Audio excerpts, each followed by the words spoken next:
Welcome to the Best 5-Minute Wine Podcast with Forrest Kelly. Yeah, let's begin part 2 of our interview with Sonia, owner of Santa Maria la Nave in Catania, Italy. Let's start things off with some Mount Etna trivia. Best 5-Minute Wine Podcast.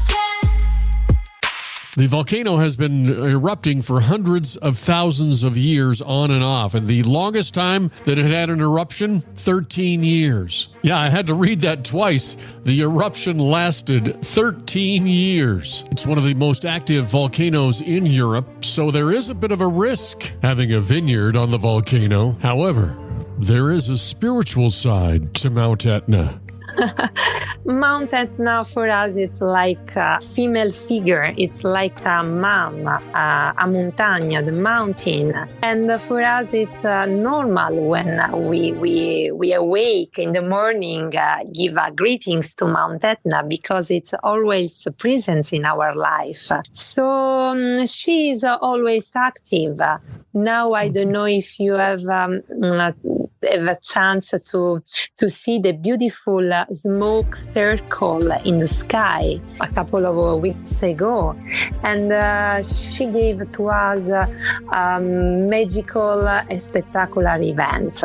Of course, it's very dangerous, but it's part of the game. We know very well. And so for us, it's normal. Without Mount Etna, our life would be completely different. So you've got these vineyards on Mount Etna. Let's rewind just a little bit and go back to what led you to that point. Where in your life did you make the transition from whatever you were doing to having a vineyard on Mount Etna? Well, my story is pretty unique because I wanted to become an archaeologist. My dream was to discover secret things, lost traditions, and whatever.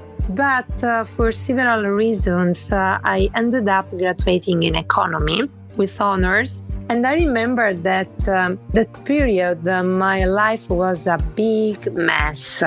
Many projects, many ways to go, but my future was tremendously uncertain. I remember that probably the curious thing it was that I didn't drink wine till I was 24 years old. I know it was a completely disaster if you think the direction of my life has taken, no? Everything started, I remember a long time ago during my first date, romantic date in Taormina. Taormina is an authentic jewel, Sicilian town immersed in pure Greek culture. And I tasted my first white wine. And thanks to the, romantic atmosphere and the candlelight dinner, I remember that I had an epiphany because it was like something of atavistics touched the strings of my soul about wine world. So my destiny changed completely. And I was very intrigued by wine, and I studied a lot. I became sommelier. I started to invest all my energies in the world of wine with passion and a huge effort. The romantic part, when you were talking about the wine and you were on a romantic, did that lead anywhere in your life? Yes, because I remember that day one of the most special day in my life for 2 reasons. One, for the epiphany about wine, and then because the man became my husband. And so it has been so magic, very unique moment.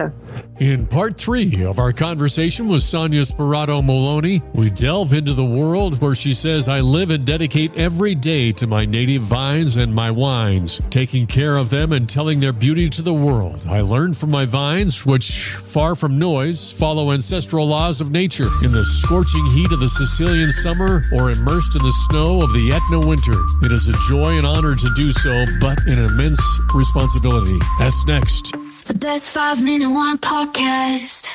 Don't forget my favorite part. Please like and follow.